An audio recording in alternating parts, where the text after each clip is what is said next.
April 18, 1945. The Ruhr Pocket in western Germany. More than 500,000 worn-out German soldiers, many of them hardened veterans who had fought from Stalingrad to Normandy, made a choice that would have seemed impossible just months earlier. They gave themselves up to the Americans instead of fighting on or trying to escape back to German lines. What broke them wasn't just American firepower. It was something far more overwhelming, a method of fighting that made resistance feel pointless. April 4th, 1945, 0600 hours, east bank of the Rhine River, Lippe sector. The trap had fully closed. Field Marshal Walter Model, commander of Army Group B, stood inside his temporary headquarters, staring at maps that showed a situation he could hardly believe. In only 12 days, fast-moving American armored units had done something German strategy considered nearly impossible, surrounded an entire army group. About 325,000 combat troops, plus support staff, supply teams, and stragglers, over 430,000 men, were now stuck in a pocket only about 50 miles wide.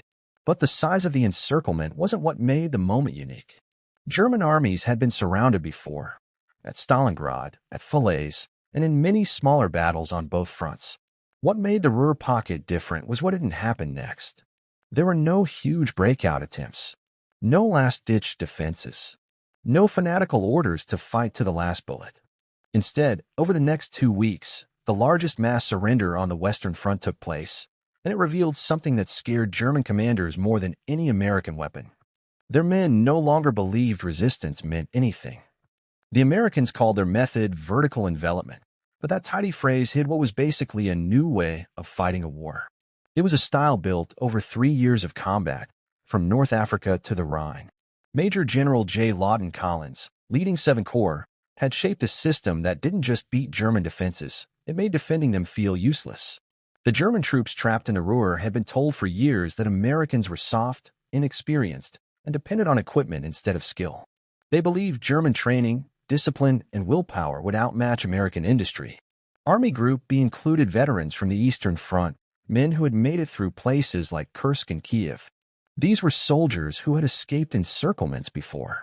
Yet within days of being surrounded, entire German divisions were surrendering without even fighting. By April 18th, when Model dissolved Army Group B and released his men from their oath, more than 317,000 troops had already given up. When the pocket was fully cleared on April 21st, American forces had processed 325,000 prisoners. Later counts suggested the total number captured, including Luftwaffe, SS, and paramilitary units around the Ruhr's industrial zones, might have passed 500,000. What the Germans faced wasn't a traditional army. It was a complete system built around destroying every part of an enemy's ability and desire to fight. They had never encountered anything like it. Not from the Soviets, not from the British, not in any campaign. Historians would later recognize it as a major shift in how wars could be fought. It didn't just make resisting expensive or difficult. It made it meaningless. The weapon wasn't one machine or one tactic. It was how everything, air support, tanks, artillery, supply lines, and psychological pressure fit together. Each part supported the others, wearing down both German strength and German morale. Every hour the pocket held out, the situation became worse and more hopeless. In his final message before dissolving his command, Model wrote, "The Americans do not fight battles. They run industrial operations. Our men face not an army, but a system. Courage means nothing when the enemy can predict your every move and make your position impossible before you even reach it." 3 weeks later, he walked into the woods near Duisburg and took his own life. His aide later wrote that his last words were, "A field marshal does not surrender, and I cannot ask my men to do what I cannot." But his soldiers had already chosen surrender, not out of fear, but because they knew their situation had no meaning anymore. The Americans had built a form of warfare where traditional qualities like bravery, skill, and determination no longer mattered. You couldn't outfight a system that had already prepared for every possible outcome. You couldn't slip around forces that controlled every road and bridge. You couldn't outlast an enemy whose supplies came from an untouched industrial giant thousands of miles away. The story of the Ruhr Pocket isn't really about a single battle. It shows the moment when modern industrial warfare reached its full form, when one side's system made the other side's resistance not just hopeless, but pointless. 500,000 German soldiers didn't surrender, because they were beaten man-to-man. They surrendered because the way they fought had become outdated. German military doctrine, which collapsed so completely in April 1945, had been built on earlier success. For 5 years, the Wehrmacht had conquered much of Europe using ideas that had worked extremely well: speed, concentrated force, flexible tactics, and highly trained soldiers and officers. Their concept of mission-type tactics meant commanders at every level understood the overall goal and had the freedom to act on their own. A German lieutenant could respond to danger faster than an American colonel could get instructions from headquarters. This decentralized system helped German troops outmaneuver larger enemies again and again. From Poland in 1939 to France in 1940, from the Balkans to the early stages of the Soviet campaign, the system worked. German soldiers received deep training. Even basic infantry learned to think independently. A German squad leader often had more tactical knowledge than some Allied officers. This encouraged small groups of soldiers to achieve big results through skill and quick thinking. By 1943, even though Germany was losing ground and suffering heavy losses, their battlefield tactics still caused real problems for the Allies. At Kasserine Pass in February 1943, a small German force managed to embarrass American units in their first major fight. The Germans showed once again that even when they were outnumbered and had fewer weapons, their experience and leadership could still beat an opponent who relied mainly on equipment and bravery. General Dwight D. Eisenhower, who was leading Allied forces in North Africa, was forced to rethink American training and tactics after Kasserine. The lessons were harsh but obvious. American troops needed major changes in how they fought. Courage and factories alone weren't enough against an enemy who could consistently outthink and outmaneuver them at close range. But the Germans misunderstood something important. They believed wars would continue to be decided by small-scale battles, where skilled soldiers combined with good tactics could make the difference. They assumed that as long as German tactical skill stayed superior, they could balance out America's industrial strength. What they didn't see was that the Americans weren't trying to win small battles. They were building a system that made German tactical skill almost useless. Between 1943 and 1945, the U.S. military changed in a way no army ever had before. It wasn't just about better training, though that did improve. It was about building a whole structure where individual decisions mattered less than overall operational strength. The scale of America's supply system was something the German military couldn't even imagine. By early 1945, American forces in Western Europe were receiving about 26,000 tons of supplies every day. A single U.S. division crossing the Rhine had enough artillery behind it to fire more shells in 1 hour than a German corps could fire in an entire day. But it wasn't just about supplies. The Soviets also had massive resources on the Eastern Front, yet German troops still fought with desperate determination even in hopeless battles. At Budapest, German and Hungarian forces held out for 50 days before being destroyed. At Breslau, the defenders kept fighting for 82 days, even after Hitler died. Against the Americans, that determination seemed to disappear. The reason wasn't simply American firepower. It was something deeper, the feeling that resistance no longer mattered. German officers often called the American way of fighting material battle, but that phrase didn't capture the real impact. The Americans had created a system where every German move triggered a response that was quick, predictable, and overwhelming. Artillery fire came within minutes. Air support showed up within an hour. Tank units shifted to block escape routes before German commanders even realized they were exposed. It wasn't about guessing German plans. The Americans simply had enough resources to prepare for every possibility at the same time. Colonel General Alfred Jodl, the operations chief of the German High Command, wrote in his diary in March 1945, "Against the Americans, our own tactical doctrine has become a trap. Everything that worked against the Poles, the French, and even the Soviets now works against us.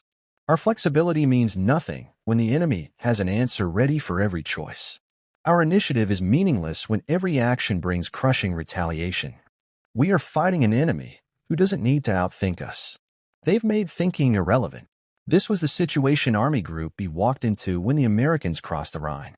They had skilled leaders, experience, and strong tactics, but none of those things mattered anymore. They expected a traditional battle. What they found was an industrial process designed to make battle itself impossible. The German defenses in the Ruhr were the result of 5 years of learning the hard way. Army Group B was not made up of weak or inexperienced troops. It included the 116th Panzer Division, hardened in Normandy, the 3rd Panzer Grenadier Division, which had fought in Italy and France, and the 338th Infantry Division, survivors of the Eastern Front. These were not men who gave up easily. General Gunther Blumentritt, who commanded the 1st Parachute Army inside the pocket, had personally supervised the defenses throughout January and February 1945. Documents captured after the surrender show that he had carefully applied lessons learned from years of retreat. Every firing position supported another. Every bridge had charges ready to blow. Every crossroads had preset artillery coordinates. Each likely American approach had defensive lines prepared. The Ruhr's industrial landscape itself helped the defenders. The region contained more than 4,000 factories, plus mines, tunnels, and dense urban areas, ideal for defense. Rivers, canals, and industrial buildings broke up the terrain and forced attackers into predictable paths. German engineers had spent months turning factories, neighborhoods, and river crossings into strongholds. German intelligence reports from divisional headquarters showed they understood how dangerous the Americans were.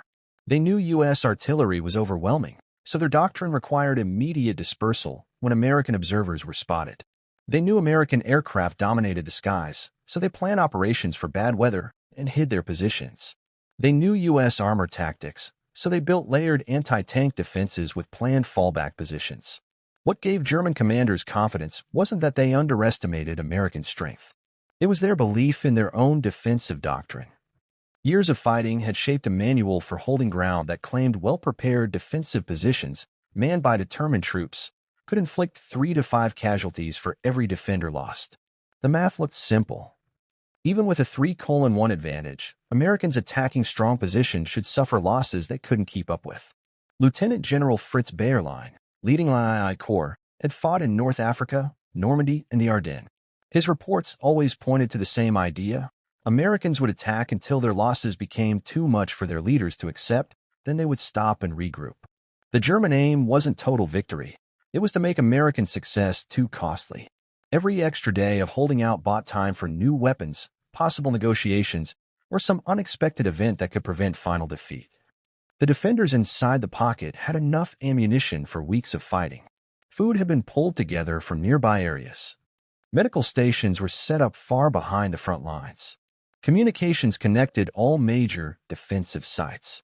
On paper, Army Group B had everything needed to hold out for a long fight. Colonel Wilhelm Weibig, operations officer for the 15th Army, wrote in his journal on April 3rd, just one day before they were surrounded. The Americans will not find the Ruhr anything like their dash across France. Here we fight from prepared positions on home soil. Their speed won't help them. They must come to us, and we will make them bleed for every kilometer. We know their habits. We know their tactics. We are ready. But every part of German planning contained one fatal misunderstanding. They expected a traditional battle. They believed the fight would be decided by tactical skill, use of terrain, and the determination of individual soldiers. They prepared a defensive fortress meant to survive a siege by the same rules armies had followed for generations. What they couldn't prepare for was an enemy who no longer operated within those old rules. The Americans weren't coming to fight over every position. They were coming to process the entire region. And the difference between fighting and processing became clear within hours of the pocket closing. Once German soldiers realized this, their carefully built strongpoints stopped being assets and turned into traps. The Americans didn't use some hidden weapon or brand new technology.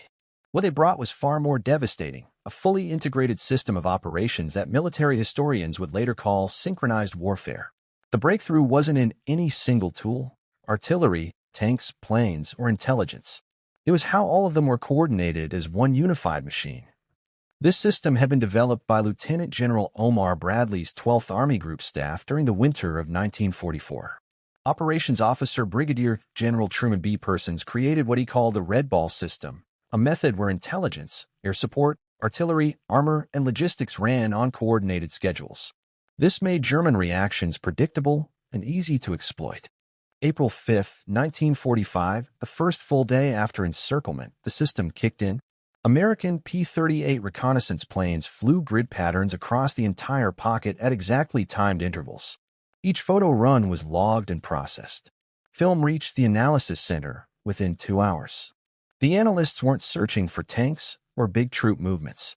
They were building a real-time picture of every German position, every road used, every supply dump, every shift in units. By 1400 hours, patterns had already appeared. German units were moving to defend the most obvious American approach routes, exactly as their doctrine required. U.S. intelligence officers plotted these changes and calculated something the Germans never expected: the exact timing of German movement. At 1,600 hours, American artillery began firing, not at where German troops were, but at where they would be 30 minutes later based on the movement patterns. German officers reported that American artillery seemed to know their plans ahead of time. They changed movement schedules and took new routes. American reconnaissance mapped the adjustments, and artillery followed them immediately. The psychological effect was instant. Reports from the first days of fighting often used one word: uncanny. American fires seemed to anticipate every move. Units that shifted positions at night were hit by artillery within hours. Supply units that used alternate routes found American fighter bombers waiting. It wasn't magical intelligence. It was a system that could observe, identify patterns, and respond faster than German doctrine allowed. Colonel Edwin Lutter, the artillery commander for 7th Corps, had perfected the time-on-target technique. When spotters identified an important target, he coordinated multiple artillery units so that shells from all batteries landed at the same moment.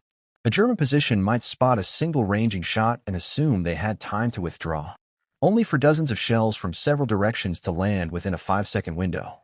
The sheer volume and precision of American artillery was something even experienced German soldiers couldn't make sense of. The 3rd Armored Division alone had more artillery support than the entire German force trapped in the pocket. When the 7th Corps asked for corps-level fire, more than 300 American guns could launch coordinated strikes at once. The German guns, about 800 in total, rarely had the ammunition to match that power. Constant counter-battery fire meant barely 200 German guns could fire at any moment. But artillery was only part of the story. The real advantage was speed. American armored units didn't waste time trying to break through every German position. They drove around them. With fast radio communication and constant aerial scouting, U.S. commanders spotted openings in German lines within hours of them appearing. Tank units moved through these gaps before German reserves could react, cutting off whole formations from their supply routes and command posts. The 2nd Armored Division showed exactly how this worked on April 7th. Scouts found a 4-kilometer opening southeast of Ham. Within 3 hours, Combat Command A punched an armored column through the gap, drove 15 kilometers, and blocked the main supply road for 2 German divisions. Those trapped units didn't even realize they were surrounded until their supply convoys simply stopped arriving.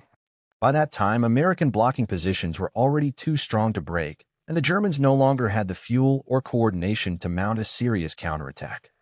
The shock wasn't only physical, it was mental. German doctrine relied on quick reactions to changing situations, but American speed was on another level. By the time German officers identified a threat, sent orders, and attempted a response, American forces were already moving to the next stage. On April 9th, Lieutenant Karl Goda, operations officer of the 116th Panzer Division, wrote that they were always responding to situations that had already changed. Orders were correct for conditions that no longer existed. By the time they reached frontline units, the Americans had already shifted again. Germans felt like they were fighting yesterday's battle, while the Americans were preparing for tomorrow's. This system wasn't flawless. American units still ran into tough resistance, still took losses, and still faced situations where German tactical skill caused trouble. But those local German successes no longer affected the bigger picture.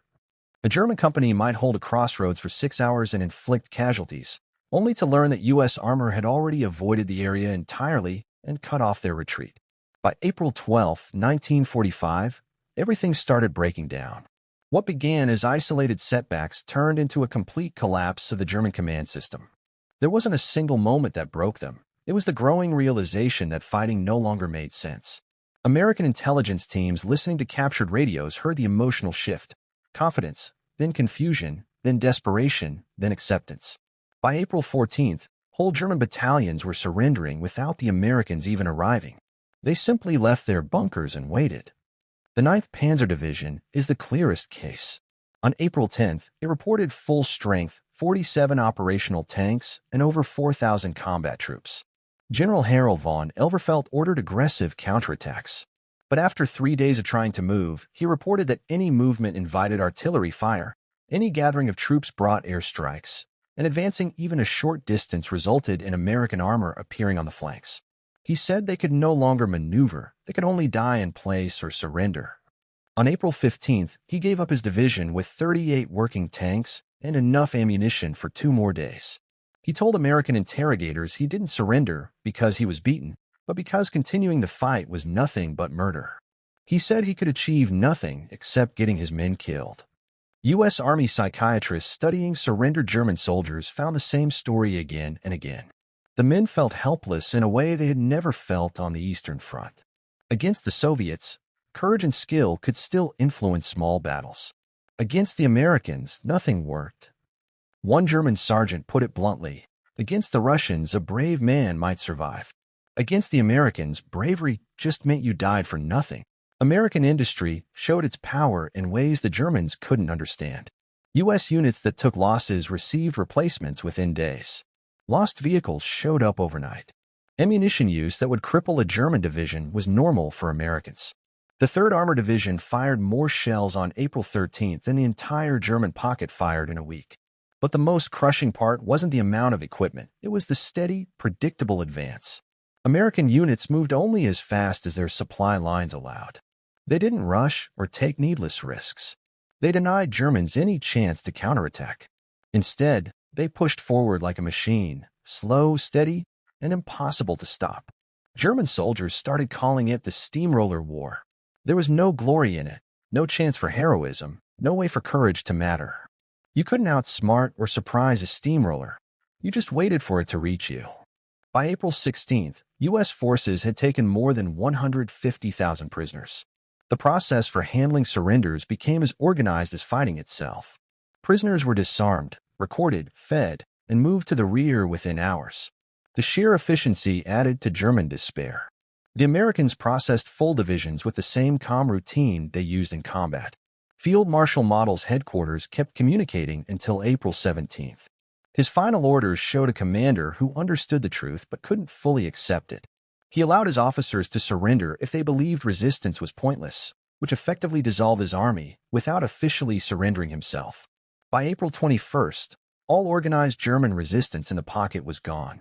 More than 325,000 prisoners were counted, the largest mass surrender on the Western Front. American losses: 10,000 wounded, 2,000 killed. German losses: about 10,000 killed, the rest captured. The usual defender's advantage was completely reversed. The Eastern Front made the contrast even clearer. In the Courland pocket, 200,000 Germans held out until the end of the war, suffering massive casualties but never breaking. In the Heiligendahl pocket, German troops fought for 2 months, losing 80% of their men before collapsing. Against the Soviets, German units fought until they were wiped out. Against the Americans, they surrendered to survive. Later studies from both sides concluded that the Ruhr Pocket was where industrial warfare reached its final form. The Americans had built a system where human qualities, courage, leadership, even tactical skill, no longer shaped the outcome. Not because Germans lacked these traits, but because the American system operated above the level where they could make a difference. Eisenhower wrote that the operation showed how industrial-age warfare, when used properly, could achieve decisive victories with low casualties. The key was integrating all combat elements and keeping a pace the enemy couldn't match. The 500,000 Germans who surrendered weren't defeated in the traditional sense. They were made irrelevant by a style of warfare that didn't need to destroy them, only to absorb them. It marked the end of war as past generations knew it.